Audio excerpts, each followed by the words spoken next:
ఉన్నాం. రేపే మళ్ళీ ఒక చరిత్రకు శ్రీకారం చుట్టబోతున్నాం. జీరో పావర్టీ, P4 మార్గదర్శి, బంగారు కుటుంబం. నా ఆలోచన ఒకటి, సంపద కొంతమంది చేతుల్లో ఉండడం కాదు. సంపద అనేది ఎవరైతే పేదవాళ్ళు ఉన్నారో వాళ్ళ అవసరాలు తీర్చే విధంగా ఉండాలి. ఓసారి మనకు అదృష్టం కలిసి వస్తుంది. ఇక్కడే మా చంద్రశేఖర్ ఉన్నాడు, NRI. ఒక ఎగ్జాంపుల్ అది. మన పాలసీల వల్ల చంద్రశేఖర్ బాగుపడ్డాడు, అమెరికాకి వెళ్ళాడు, ఒక మంచి కంపెనీ పెట్టాడు, ఒక సక్సెస్ఫుల్ పారిశ్రామికవేత్తగా తయారయ్యాడు.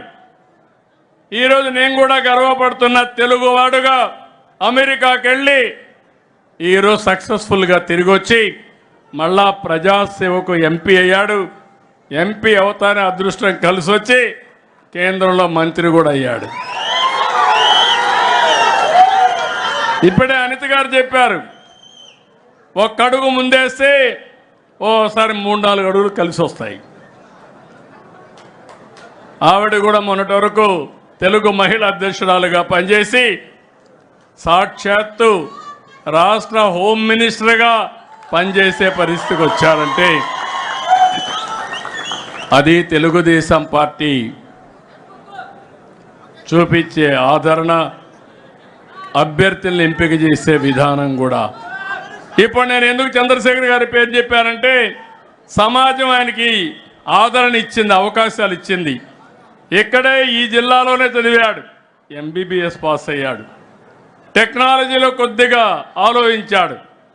దాంతో ఆయన చేసిన పని అమెరికాకు పోయి ఒక కంపెనీ పెట్టి బ్రహ్మాండంగా డబ్బులు సంపాదించారు.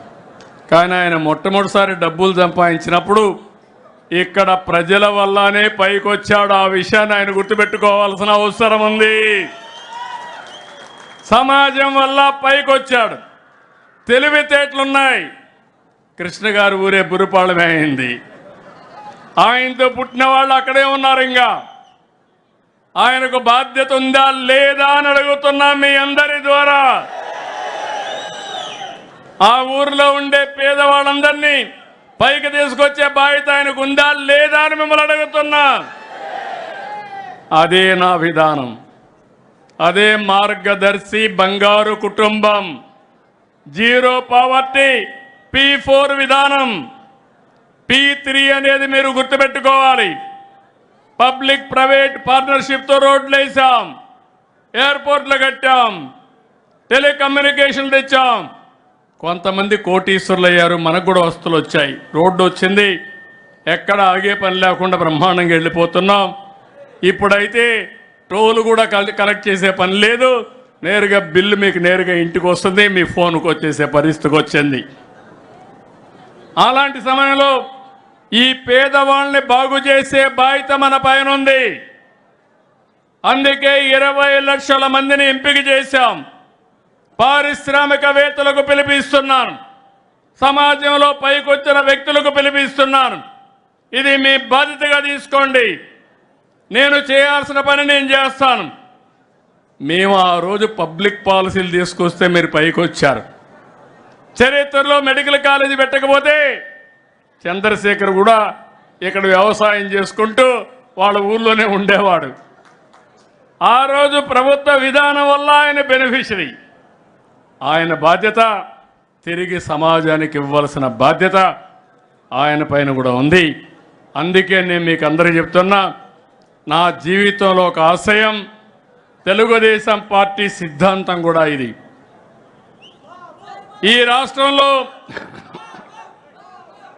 ఒకప్పుడు మీరు చూస్తే సంపద సృష్టించడానికి P3 తీసుకొచ్చాం, పేదవాళ్ళని ఉద్ధరించడానికి మనతో సమానంగా పైకి తీసుకొచ్చి మొట్టమొదటిగా జీరో పావర్టీ, తర్వాత బెటర్ లివింగ్ స్టాండర్డ్స్, తర్వాత బెస్ట్ లివింగ్ స్టాండర్డ్స్ అందరికి ఇవ్వాలని నా అభిమతం.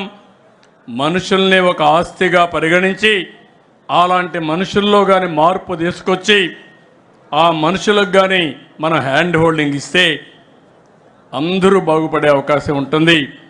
నేను అందుకే తెలుగుదేశం పార్టీ 44వ ఆవిర్భావ దినోత్సవంగా పిలిపిస్తున్నా.